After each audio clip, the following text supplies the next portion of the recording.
I will say there was months of sobriety at a time where things were great. And then, I was able to socially drink again and then there wasn't an issue, but I would find myself sneaking, blacking out. I remember I was graduating from the program and my wife was with me at the time. We're sitting down with a counselor and it's like a one-on-one session where you're meeting with them, and my wife literally asked her the question I was hoping that she wouldn't, which I don't know why I wouldn't think that this was going to be the first thing she said was, is Justin ever going to be able to drink again?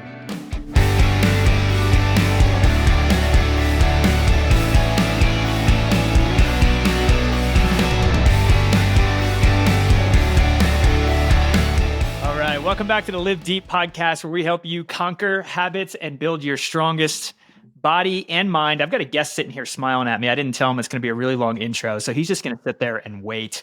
My name is Jesse Carrajat, host of the show, founder of Ultimate Fitness. If you're new to the show, welcome, welcome, welcome. You are stepping into this podcast in the middle of April for us as we're sitting here recording. April, if you don't know, is Alcohol Awareness Month. So here at the show, we've dedicated the entire month to alcohol, teaching about it, spreading awareness about it. We've had some awesome experts on the show so far. Highly encourage you to go back and check out the last 3 episodes. We've had a licensed addiction counselor come on and talk about alcohol use disorder and the various different ways to recover from it.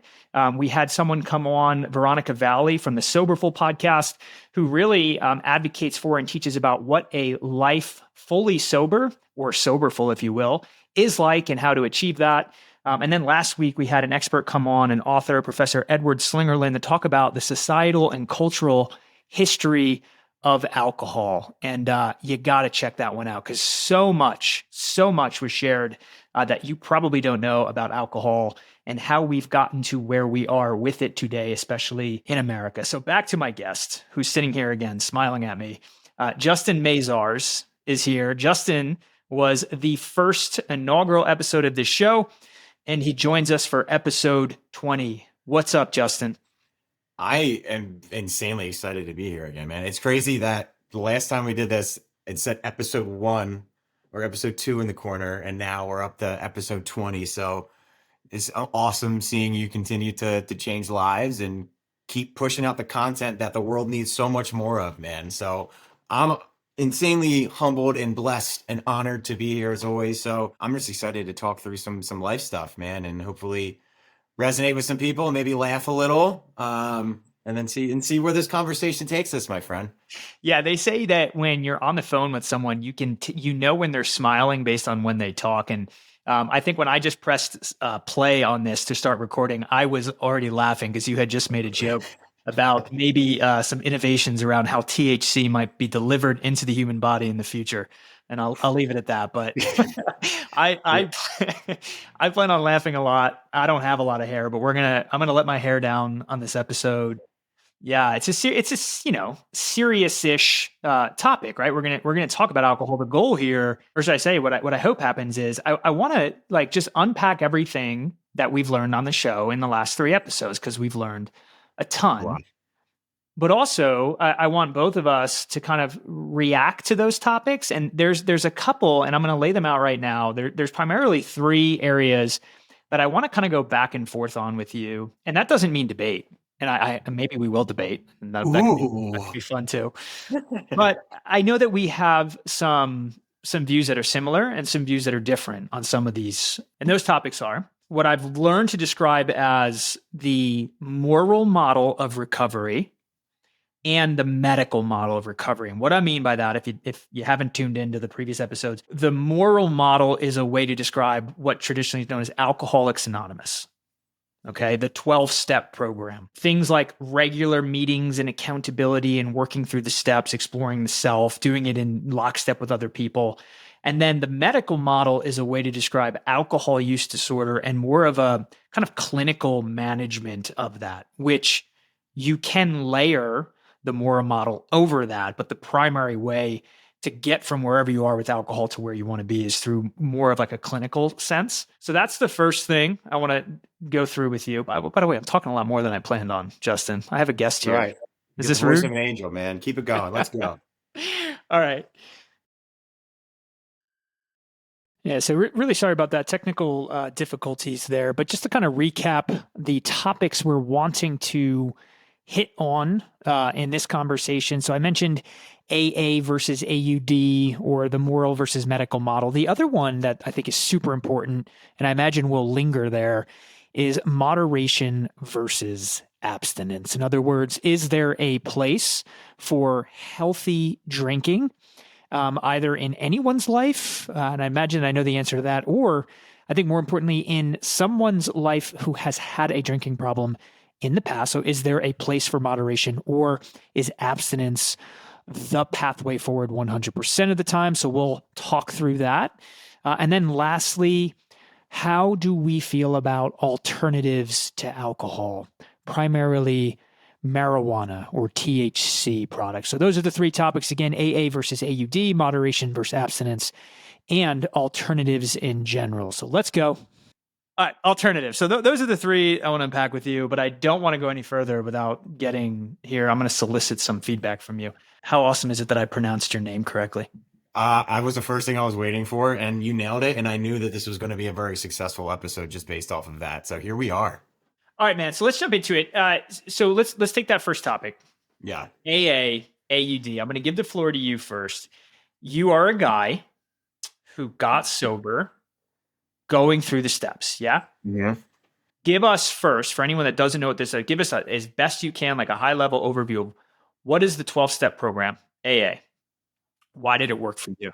So great question. And I honestly, I love just this entire realm of conversation that we're having now, just because there's so much that goes into all of this stuff. And I feel like if any person tries to ever say that it's this way or the highway, or if you want to stay sober, you got to do this and that's it, tell those people to kindly go kick rocks, because granted, we all want to get to this same end destination of whether it's continued sobriety or moderation with how we were drinking, or whatever it is. We want to get to the best, healthiest versions of ourselves.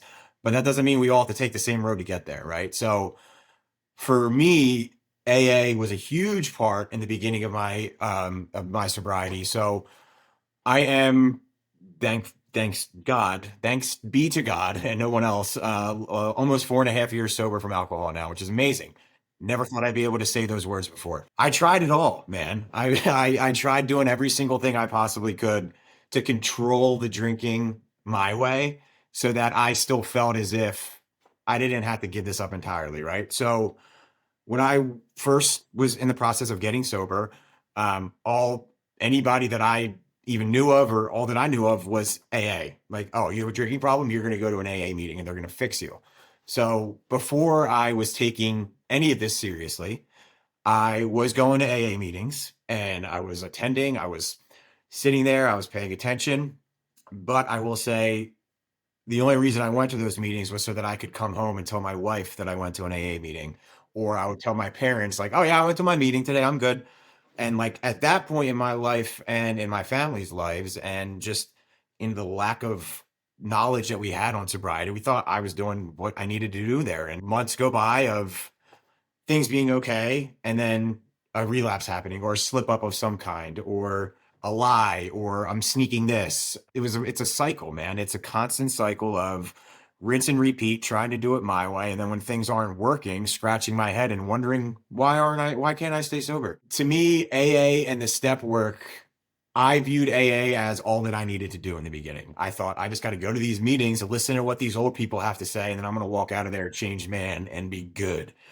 And I was so wrong. And dude, unfortunately, man, I tried that approach for a long time. So I tried white knuckling this shit for as much as I possibly could. And it didn't start clicking until I put together that, yes, while I was attending AA meetings and I was doing these things, nothing else was happening outside of that. Like me, just my body being present in an AA meeting in that same location in that building was all that was being done in terms of me trying to stay sober. So it was after I had my first and last, thank God, inpatient stay, where I realized that, hey, maybe there's something else to this than just AA meetings. And what was that other whole entity that I was refusing to look into? The step work. anytime somebody mentioned step work to me over the first couple of years of me trying to figure out this whole sobriety thing, I would just head down like, okay, that's for you. That ain't for me. I'm not doing that. Well, time out real And quick. Sorry. Because I remember I haven't gone through the program, right? So you got AA, but then there's step work as yes, separate. I thought that when you're in AA, you have to go through the step work. Like they literally say you can't come in here unless you're, is that not true? so it depends on where you're going to the meeting. So obviously there's meetings everywhere. So some meeting locations are like, hey, if you don't have a sponsor and you're sitting in this meeting right now, you're not leaving this meeting until you have a sponsor. And then there's other meetings where it's more of like, hey, we're going to go show up. It's not going to be as intense where people are going to have to raise their hand and say they need a sponsor or not. But all of that is separate from the 12 steps, right? So you need a sponsor in order to be taken through these 12 steps. And, each of these steps contain different things that you're going to be, one, learning a ton of, and two, things that you're going to be implementing into your day-to-day life. The first step of these is obviously, admitting that you are powerless over this alcohol thing. And that was the first step, and the first reason that I turned away from this step work is because of the words that were used and me having an issue in my head of, I'm not saying I'm powerless over alcohol. What is that? When in reality, I am nothing but powerless over alcohol. It had control over me in every capacity possible, but the disease told me the disease prevented me from seeing that, right? These steps, each step that you progress through is another, I don't want to say a checklist, but essentially a checklist of things that you are doing in order to ensure that you are doing, one, the self-work needed in order to identify the why behind your drinking and drugging. Because as we all know, the usage of alcohol and drugs is a Band-Aid, and it is a symptom of something bigger, right? There's something Oh that yeah. is making us do these things. Oh yeah. And in order for me to uncover that, I needed to literally get taken through, have my hand held through these steps. And dude, I am not going to sit here and say that any of it was fun. Any of it was easy. There was a reason why I was avoiding it for years, and a reason why I didn't want anything to do with it is because I knew I was not going to like what I was going to uncover underneath the hood when I needed to do my homework on myself. Yeah, So I did not know that. So basically, step one would be like, oh, I think I have a drinking problem, or maybe you do, and you get in trouble, whatever it is. You look up an AA meeting, you show up, you kind of walk in anonymously, but you could be a fly on the wall and just go week over week and just kind of absorb the information. That's kind of like, I'm making this up, but phase one, I'm not going to say step one because that would be redundant. But then at some point, there is either someone influences you to, or you decide to proactively enter the step work. And I thought I heard you say something there. You have to have a sponsor to do that. mhm. Is this the big book, by the way? Yes, when you hear the big book, that is the all-encompassing Alcoholic Anonymous book, which was developed by a wonderful man named Bill back in the day. These 12 steps, do they work? Yeah, absolutely they work. They're proven to work, but they're not the only thing that works. So I think the line that I was on the one side of, I would say 2 years ago, was AA and step work, 100%. That is it. Whereas now I'm on the other side of coming to terms with, like, there are so many different avenues to get to where we want to go here that I would be, one, insane and foolish to sit here and think that my story is the only way, and that what worked for me is the only thing that's going to work for everybody else. If that was the case, nobody would be sober, right? I think there's a lot more to this stuff than just inserting ourselves into a box that we were told works, right? Because that's what we're supposed to be. And understand that, like, this is addiction we're talking about here, right? Like, this is life and death and everything in between that, right? Like, if we're going to sit here and say that somebody has to abide by this principle in order to get their life back, and then when they can't do that, wonder why they fail, I think we need to go look back at, the greater question here. And that is there more than one way for people to live a life of sobriety? And I mean, I think that answer is yes. Do I think everybody in recovery should look into the 12 steps? I genuinely do, man. And I've said that for a while now. And I even say this to people who aren't in recovery. You want to learn a lot about yourself?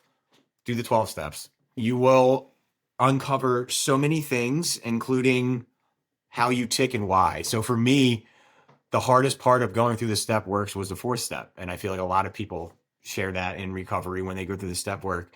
and they call it I did the fourth step dance where What is it? you, What's the fourth step? so the fourth step is making a fearless, so you're making a searching and fearless moral inventory of yourselves. Okay. So you are essentially going through and you're listing pen to paper all of the things from people, places, and things that have impacted you to any degree that are have resulted in you using a substance of some kind or trying to numb a certain thing. And throughout uncovering all of that, we're not only putting it on paper, we're admitting it. And then from there, one of the next steps is reading everything out to that sponsor of ours. So not only are we putting all this stuff on paper, we're then reading everything out that we are writing. There you go, right there. So made a searching and fearless moral inventory of ourselves, and then admitting to God, to ourselves, and to another human being the exact nature of our wrongs. So we're not just writing this stuff down on paper, hoping nobody looks at it. We are reading this out directly to our sponsor, bringing it to life, feeling the things that we did not want to feel for a long ass time, and that we tried to numb with every substance under the sun. So this sponsor, and I still am close with my sponsor who took me through the 12 steps. His name's Trent. I wouldn't be here if it wasn't for him. The step work and going through this stuff, it's not meant to be fun. It is not meant to be something that you're going to do in an hour. This takes weeks. This could take months. I would not suggest it taking longer than a couple of months because you do not want to sit on this stuff. But I do know some people who have blown through it in a couple of weeks. And they had to do that in order to stay alive, in order to effectively feel like they had the tools in place in order to be able to manage this and live with it moving forward. So I feel many things about the steps in AA, if you can't tell. Yeah. But Hey, God, Him, capital H, God. So clearly, and I wouldn't even. This isn't. Well, tell me. This is. I wouldn't even say this is spiritual. This is in reference to the Christian Judeo God. This is the. Yeah. What happens when people they don't buy that? one of the biggest issues with AA, and speaking for me personally, is the amount of people who will say, I have a problem with God, or I have a problem with a higher power, or because they want you to, obviously in AA, we were admitted that we are powerless over alcohol. The second step came to believe that a power greater than ourselves could restore us to sanity. That wording right there is what I don't like. And that's just Justin's opinion. Doesn't mean anything to anybody. But a lot of people struggled with power greater than ourselves and not being able to believe in God, for many people having issues with believing in God. So the power greater than themselves, some people would say that AA is the power that is greater than themselves, or their sponsor is the power greater than themselves, or the fucking trees outside are power greater than themselves. So that's an area that I struggled with. Couldn't only speak for me and myself and my relationship with God. And I wouldn't be here sober and alive if it wasn't for God. Right. So I know that is an area where people do struggle with. And when I first went into the rooms, I feel like every meeting I went to, people were raising their hands saying, I'm not, no, I mean, you want me to have a God? No, I'm not doing that. And it's just like, okay, well, not sure what to do with any of that. So So do people within AA, and I don't know how that institution is organized, if there's like a central governing kind of entity that makes decisions and whatnot, but generally speaking, in local sections of AA, do they tell people that that can mean what you need it to mean for you? yes, to a degree. It depends on who's, I hate saying it depends, but I've been in meetings where people were saying like the chair that they were sitting on was the power greater than themselves. If they couldn't believe in God, I've literally had AA speakers who were running the meeting say, great, then the chair you're sitting in is your new God if you can't make up your mind.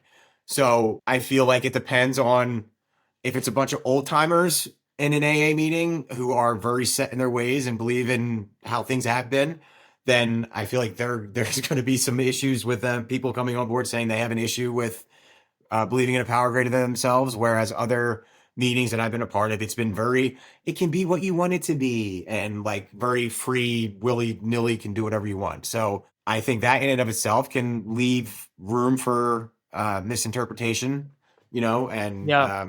issues in and of itself to come about. But I feel like that's just going to continue to be the norm now. We see as more and more people aren't necessarily bashing AA or, moving away from it, but realizing that there's more out there than just sitting in a room and talking about, everything through a textbook with a bunch of other people. Like there's more than just that avenue of how to heal, you know?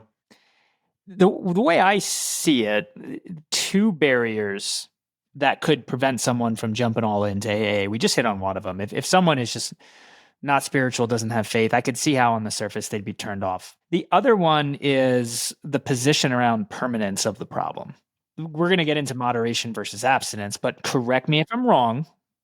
If you are going to be all in on the AA model, you are all in committed to you're never drinking again. Mm-hmm. And as long as you're all in on that model, anytime you slip up, drink, or even intentionally decide to have a drink, that is a relapse or some other word.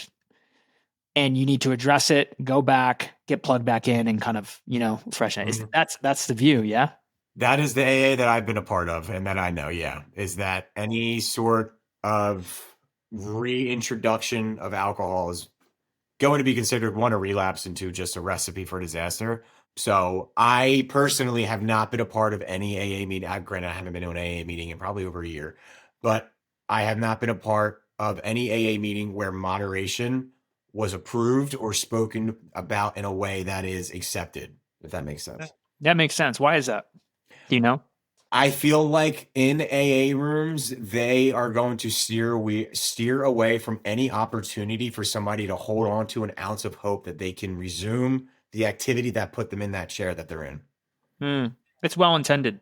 It is. But I also think those well intentions also prevent people from joining AA because of that. You know what I mean? Out of fear of that being the label for the rest of their lives, or the fear of I go into this meeting today, then I'm going to have to be in here in another 70 years if I'm going to stay sober. Right. That type of mentality is, I feel like, a lot of the deterrers of people, consistently going. Yeah. I'll share my own opinions on it, and it's more of like a visceral reaction to it. And you know this, Justin. I've been to one AA meeting in my life, and it was really funny. I thought I was going to support a friend who was uncomfortable going to AA, and it turns out he was bringing me to AA, thinking, or maybe even knowing that I needed it. So like I sat in there and I'm thinking I'm being a good friend, and all of a sudden he starts nudging me like, yeah, that's You right. paying attention, Joe? I was like, oh, that's you heard me say about that thing? Yeah, that's what this is. But that was the only time I ever went. That's amazing. Yeah, and if he's listening, and I know he will, he knows exactly who he is. Now reminded me of that. But no, the permanence thing of it, and just everything about it, Justin. It feels like it becomes your identity. Alcohol becomes who you are because of the weekly meetings and the diner meetups and the things you do and prescribe to. And it just feels like alcohol becomes like this suffocating, permanent fixture in your life. And I don't like it. I don't like that. And I look, maybe it's ignorant because I only went to one meeting, but man, I've had a lot of conversations with people and I've read up on it, and I don't like it. It's interesting to hear you say that too, because like that's the main reason why I stopped going, is that it felt as if I was, and again, everyone listening, I'm not bashing one of the things that helped me get sober. Okay. I am just stating my view on everything and how it's changed from where I was at to where I'm at today. Like when I first got sober, I did the 90 and 90 meetings in 90 days. Like I made sure that I was there every single day. Like boom. Towards the end of those 90 days, I'm not going to lie, a little repetitive. Things got a little redundant, and I was excited to get away from being in that meeting every single day. And then, after the 90, I went down to like 3 or 4 meetings a week, and then down to 2. And then it got to the point where my sobriety cup was being filled more from the intentional, intimate relationships that have formed with like my community, I guess, or my sober circle. Like there are conversations that you and I have, or conversations with like my friends from Jersey that are in sobriety and recovery as well. Like I started realizing like I'm craving more of that, like one-on-one, like, dude, here's what happened today. Here's how I'm handling it. And here's what I want to do. And here's what I think I should do. I just want to bounce some things off of you. Like, what would you do in this situation? Like those types of things to me are more impactful than going to a meeting and sitting in a room full of 40 people where I may not even get to share because everybody else's hand is up. And, the meeting topic may not be something that am going through right now. Right. So, Yeah. moving away from that mentality of, oh, you know what, it's Saturday morning at 9 a.m. I got to get to the diner before we have the meeting at 10. And then I'm not going to get home until 1 o'clock on the one day of the week where I'm supposed to be with my family. So, like, I could find many excuses. Obviously, I just had no problem thinking about four. But it was more than just, finding excuses not to go, but more so finding what else was going to work for me if I wasn't going to be going to AA, right? Because clearly I need something. We all need something. And I can't do it on my end, but still having those relationships like we have right now and like the conversations that are had on a daily basis, like I'm still sober to this day, knock on wood, and God willing, we'll get another day. But like I can confidently say that like I do not need to be in a meeting every day in order to be sober anymore, Yeah. And I And think that's would the AA community embrace that mentality, or would they say, no, you need to be here? I think it would be a mixed bag, honestly. I feel like you would get some people that are going to be like the old timer AA, like old men, dude. You're not going to find anybody who is going to be more gung ho and die hard about AA than those white haired gentlemen. But like, I don't think they would be open to anything else. And, think about, grandparents, and even my grandparents to this day are set in their ways of everything. So I can't imagine trying to tell them there's a different way of going about doing that thing that you did that saved your life. Right. Um, Right. Right. so I have more opinions. Like I said, I'm gonna put my hair down. I think AA does some things right, and I think the things you've hit on them, but I think the things that they do right are so powerful that those are a lot of the reasons why initially you have high success rates through AA. And what do I mean? Those things are, I think you just touched on the number one. I think accountability with other human beings, letting so many people when they have alcohol problems, they keep it to themselves because they feel shameful or embarrassed. Because what it can come down to is this feeling of like, why can't I control myself when other people's can't? And I think a lot of times, just when people just kind of let it out, especially in that setting where it's anonymous and private, that is a huge first step towards like healing and recovery, because you're actually just letting go of that pressure. But then after that, when you're plugged into a community, it doesn't matter the structure. In this case, it's the structure of these like weekly cadenced meetings and other things. I think accountability is a powerful tool isolated by itself. AA does that. And I think that's a large part about why it's successful there. And I still have this list up over here. Number 4, back to the one that you called out, made a searching and fearless moral inventory of ourselves. Okay. What's underneath that is self-exploration. And what you uncover, you kicked off this episode talking about it, but like the underlying problem is not the drinking. And that goes back to one of my kind of, if you would, criticisms of AA. It makes it all about the drinking. There's a reason why people that develop an alcohol abuse disorder, which is me moving right now towards the AUD model, there's a reason for it, man. And some of it we know, science proves this, but some of it you have a predisposition towards addictions in general, alcohol secondary, addictions in general. Were you exposed to it? When were you exposed to it? How often? Where did you grow up? What is the kind of underlying culture there? I think there's a lot of reasons why, but this number 4 here is maybe for the first time forcing people, or at least inviting them, to ask themselves really important questions to uncover the real reason why they're struggling. And in my opinion, those two things fundamentally are amazingly and powerful. And that's why I think a lot of the reason why AA works. On the flip side, Justin, if you look up, and I don't know which percentage to kind of cite here, but if you look up long-term sobriety for people who commit solely to AA, you're in like the low teens in terms of like success rates for abstinence, like 10, 12%. I've seen it as low as 8%. There are other models that have success rates, success defined as long-term, I'll say meeting your alcohol goals, whether that's moderation or abstinence, that have rates like 75%, like if you're using medication in conjunction with some other type of program, and then more like medical model stuff. So big, long diatribe, but I think AA does some great things. I don't think it's for me, and it's not for some people, but you are living proof that it works, and or at least for you anyway. And I'll shut up for a second, but it got you to a place where you were 100 times better than where you were. Yeah. And then you can kind of self-assess what was next for you, right? Yeah, well said. Yeah, exactly. AUD, right? So the moving towards the more of the medical model.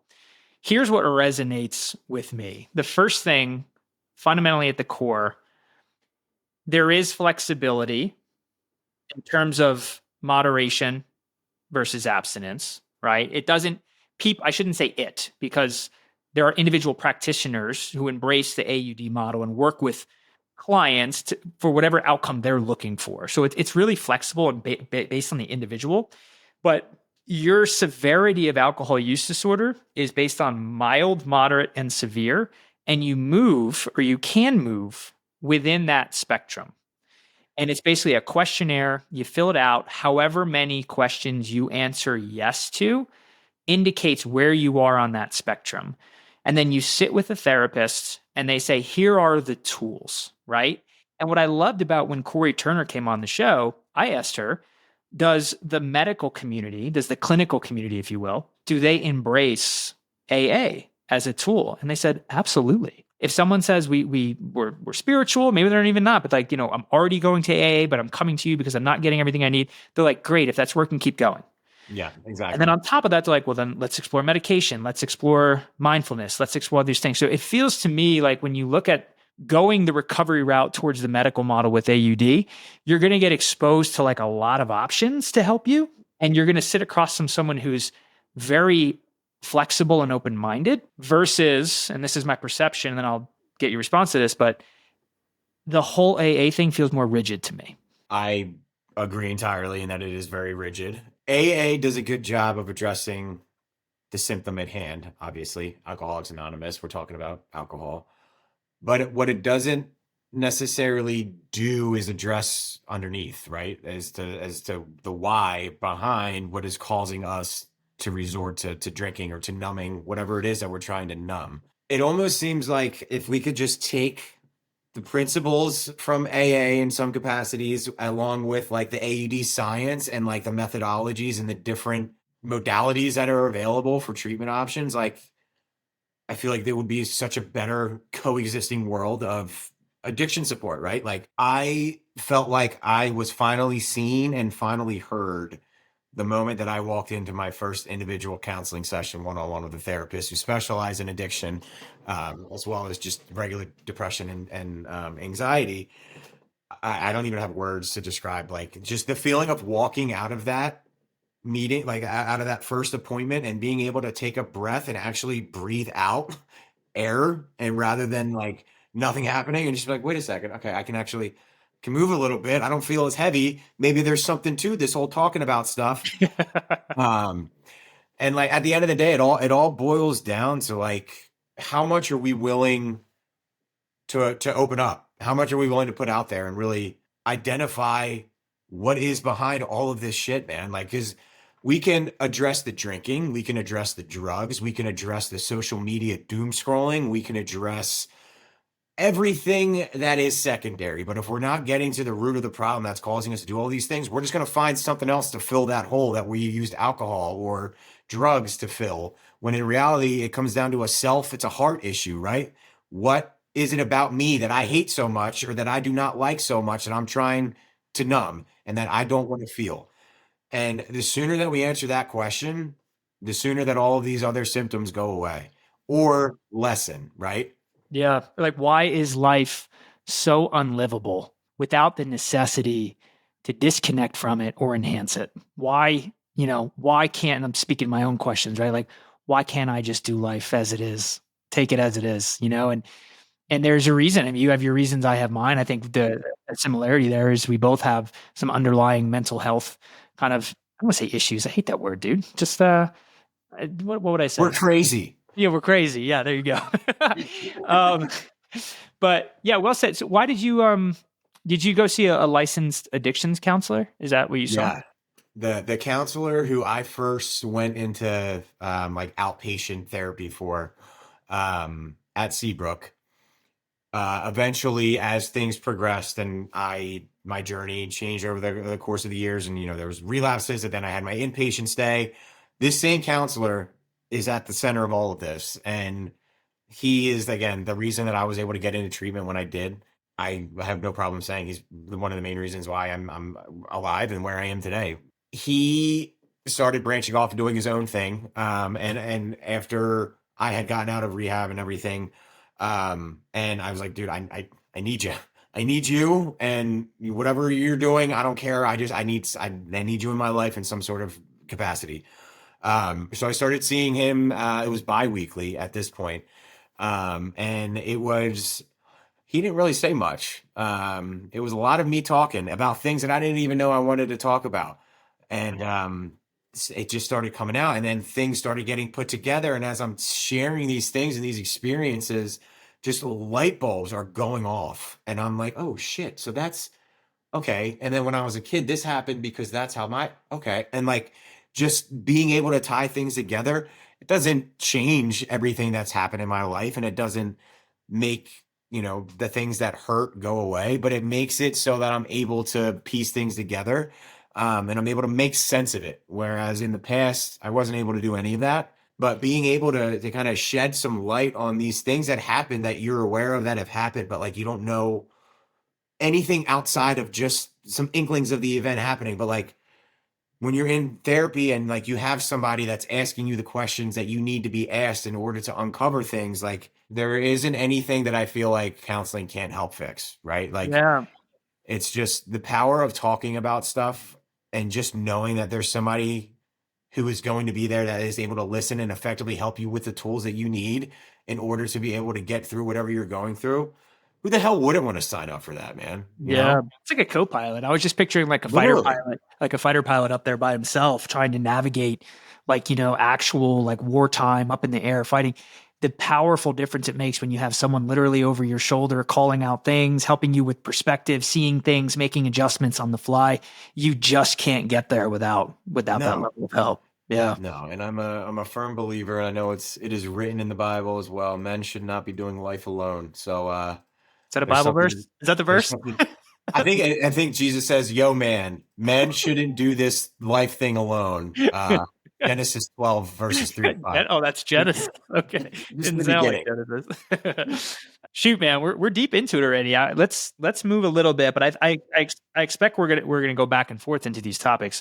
But the next one was, of course, moderation versus abstinence. Versus, right? Like they're opposing because they are in some respects. But who should go first on opinion on that? Moderation versus abstinence. You want I to? will keep my rant short because I want to hear more from what you have to say. But I will say, from somebody who's tried both aggressively many times, for me personally, I tried the moderation route, and I was convinced, man, that I could do it.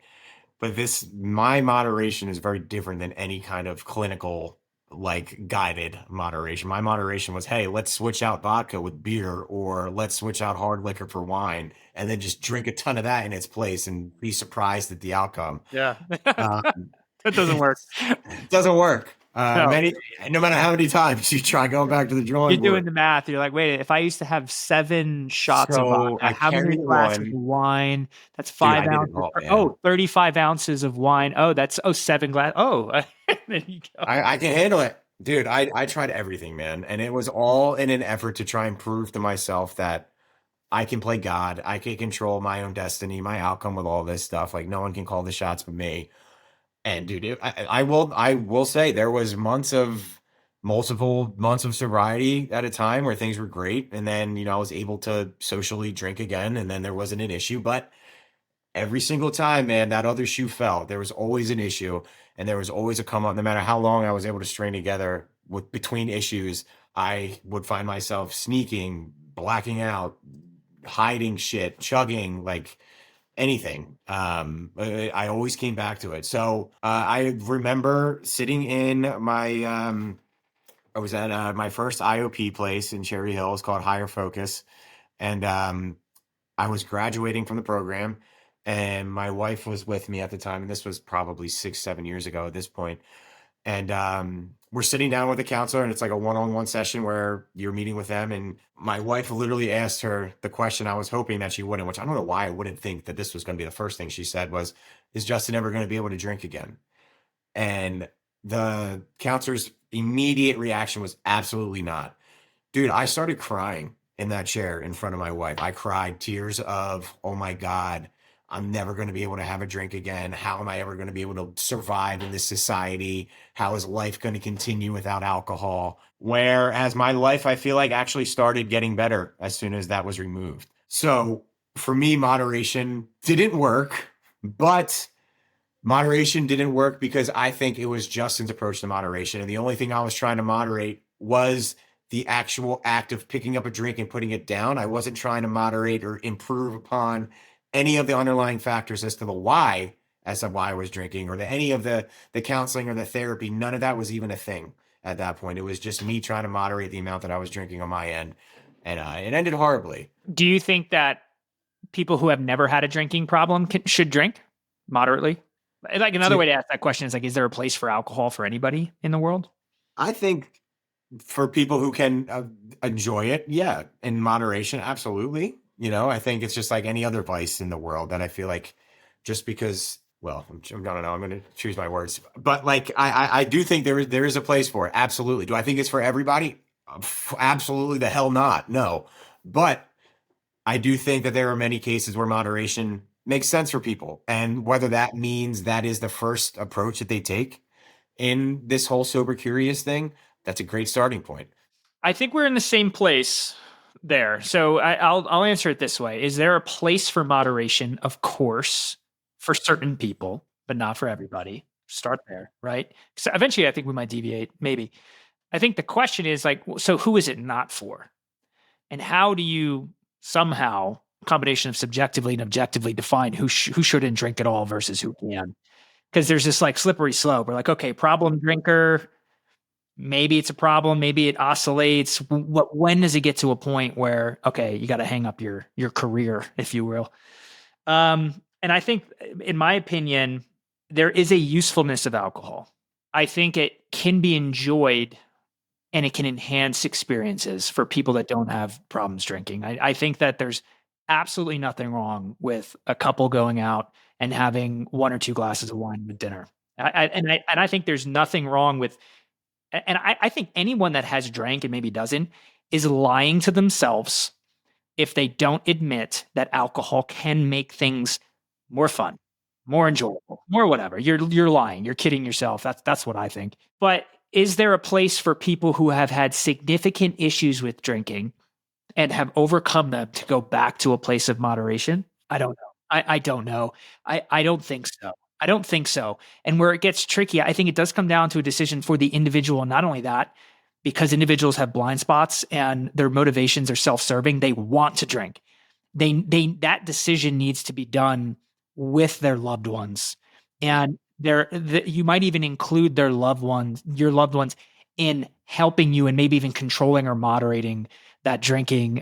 So back to that episode with Professor, actually Dr. Edward Slingerland.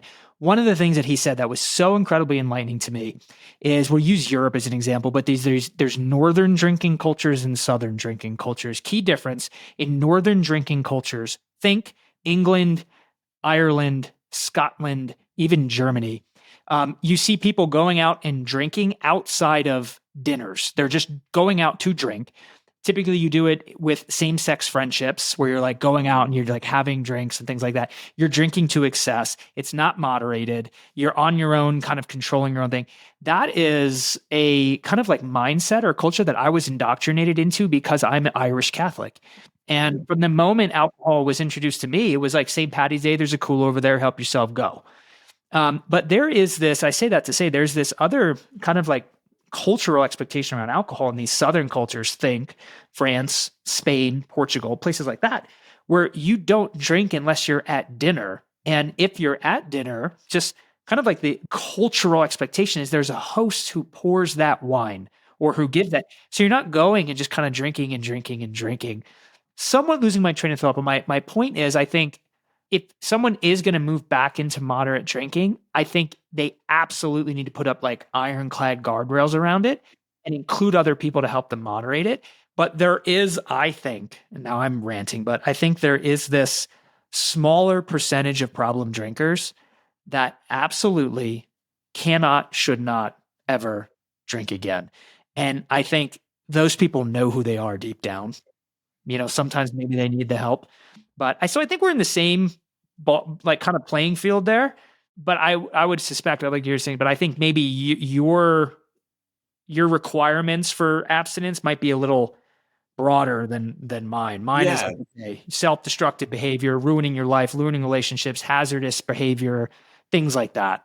And when it comes to like the determining whether or not it's safe to go back to it or not, like I feel like there's just so many factors at play there. Like one, what else are you doing to take care of yourself right now? Like, is therapy a thing?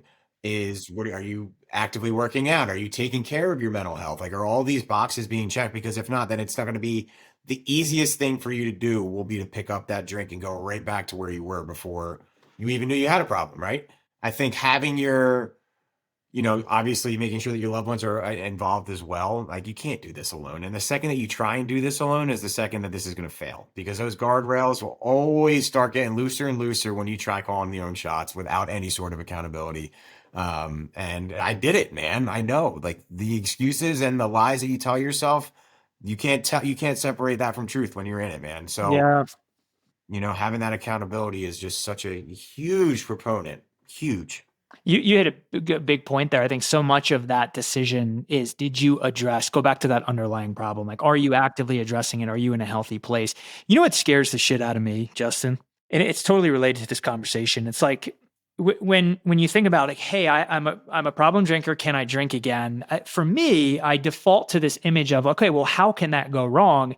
And my default is this. I imagine someone like a habit building up again. They start small that they're drinking and then they find themselves chronically drinking and it's cyclical. But you and I both know, and also probably both know people who what actually can happen is you struggle with alcohol for years, you get clean and sober, and it's not something where like alcohol creeps back in again. You can just go one time and fall off the wagon and you can drink excessively and you can injure yourself in an automobile accident. You can make a catastrophic marital decision where you're not loyal and Yep. you wouldn't have done that if you weren't drunk, and you just ruin your marriage and your kids and generations, right?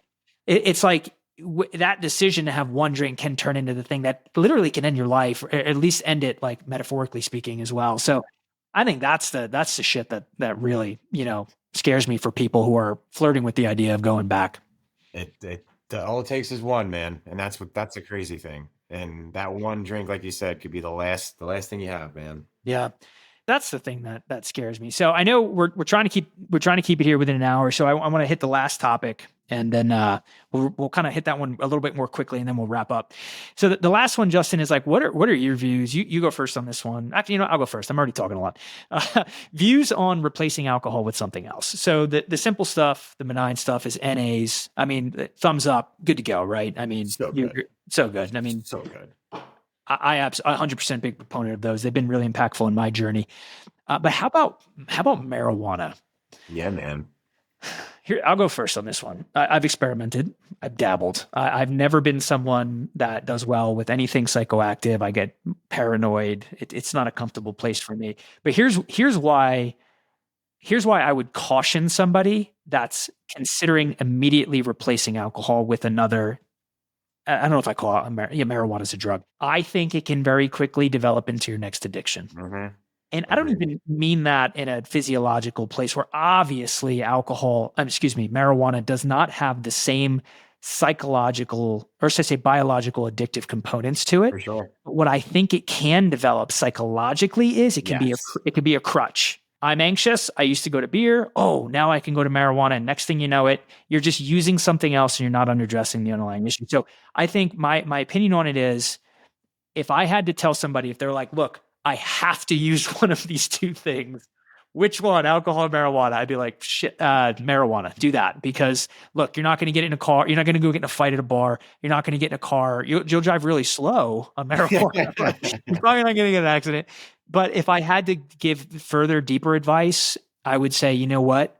Rethink it, go figure your stuff out, come back to it if you need it, but it's probably not a good idea because you'll get addicted to that too. And I would extrapolate that, not just marijuana. If you're going to replace it with anything, I would probably caution against it. What say you? Great question, and such an important area, I feel like, right? Because like it's human nature to be like, okay, I can't have that. Well, what can I have? Right? And it's kind of like we got to get away from asking the question, alcohol or weed, and like get to the point of asking the question of kind of what you were saying earlier, Jess, of like, why do we have to alter our state? You know, like what's really going on here? Like why can't we be happy with what we're currently doing, right? But needless to say, like obviously everything has its place. And I think with cannabis too, like I am a firm believer of it. I think it has its place in medicine. I think it has its place in addiction treatment. I think it needs to be viewed as medicine and treated as such and not viewed as Cheech and Chong's little favorite plant that makes it fun for mommy and daddy to watch a movie together at night and eat popcorn and get hungry.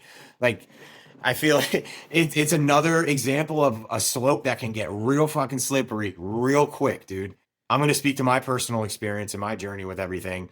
So I was stone cold sober from everything for over 2 years before I considered even looking into cannabis as an option. And the only reason that I started dabbling or considering it to be an option was because of my back. So long story short, I have a ton of back problems. I blew out 3 discs in the gym. I have severe disc degenerative disease and severe stenosis. So painkillers were the quick and easy route for the doctors to want to go and prescribe me. And the amount of times I literally have had to say to a doctor, no, I've buried over 7 friends from the same pills that you're trying to prescribe me right now. What other options are there?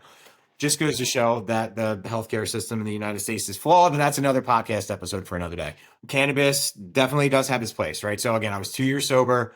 I ended up hurting my back, was told it was either painkillers or surgery. I wanted to avoid both and tried doing other options first. So cannabis was one of the modalities that was presented as an option for pain and inflammation. So I went to a doctor in Haddonfield, New Jersey, years ago when the medical cards were first becoming a thing in New Jersey. Explained why I was looking into it, and I think I got 5 minutes into the appointment, and they're like, "Yeah, you're absolutely a candidate for medical marijuana. Here's your card."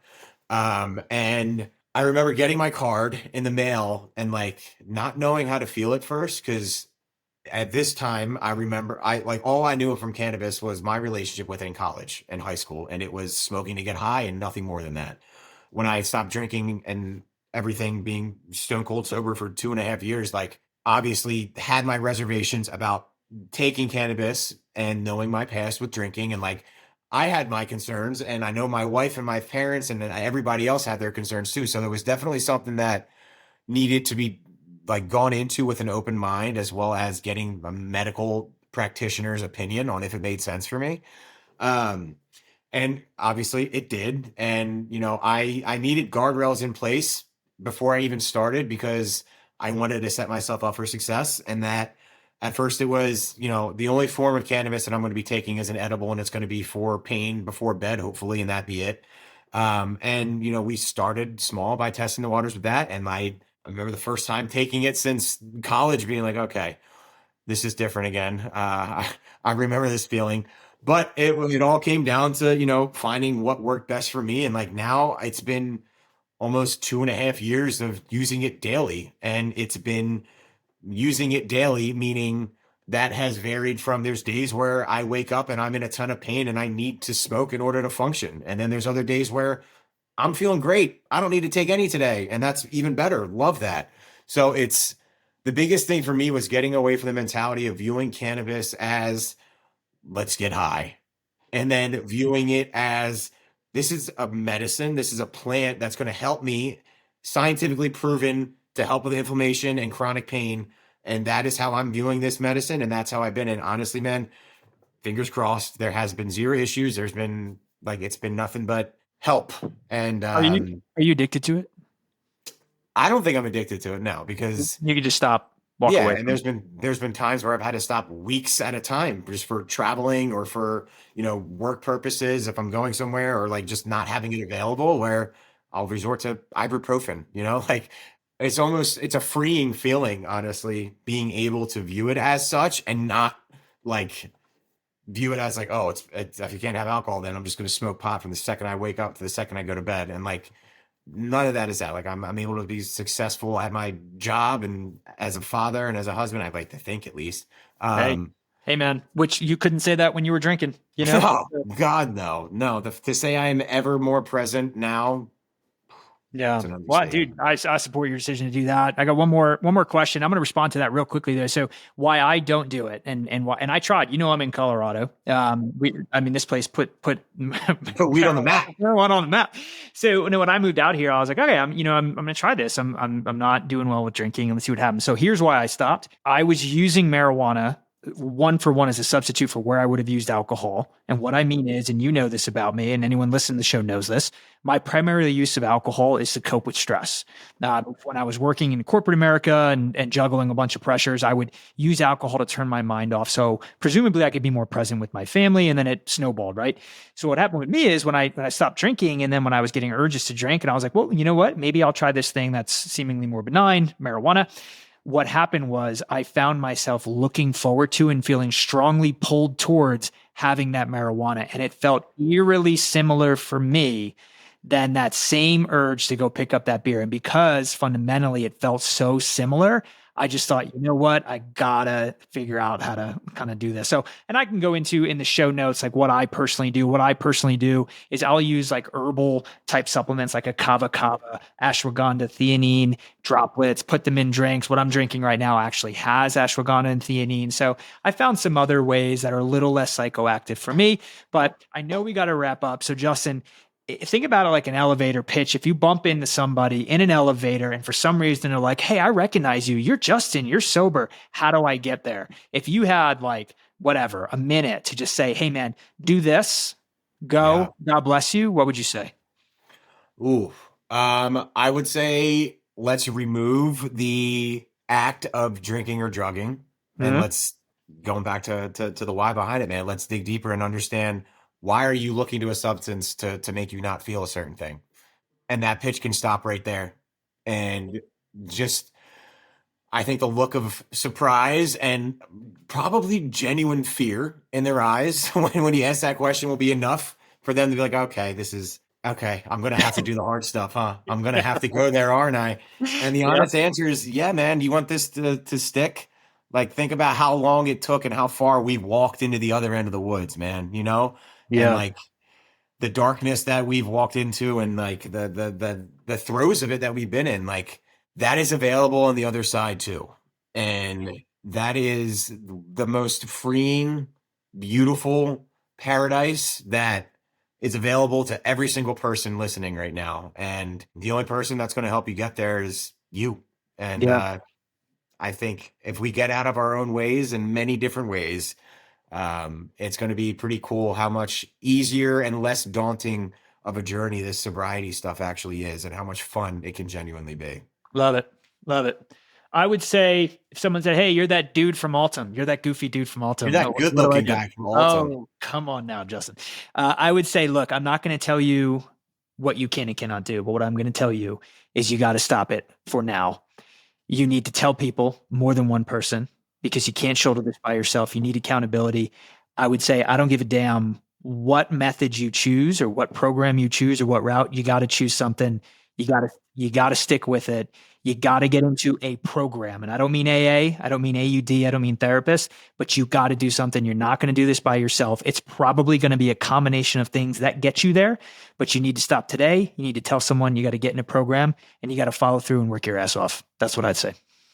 That part, following through and sticking with it, that part is the part that doesn't make it to most people. And that's the willingness to stick it out and just see how beautiful this thing can actually be is so worth it, man. I can't even put it to words. You're living proof, Justin Maziarz. Maziarz? What is it? Mishmash. Mishmash. Justin. There you go. All right. Hey, Justin Mishmash, thank you so much for coming on the show for round 2. If it's okay with you, we'd love to have you back as much as you're willing, brother. You're stuck with me. Sorry. All right. I love you, man. Justin Maziarz, everybody. Thank you, guys. Live deep.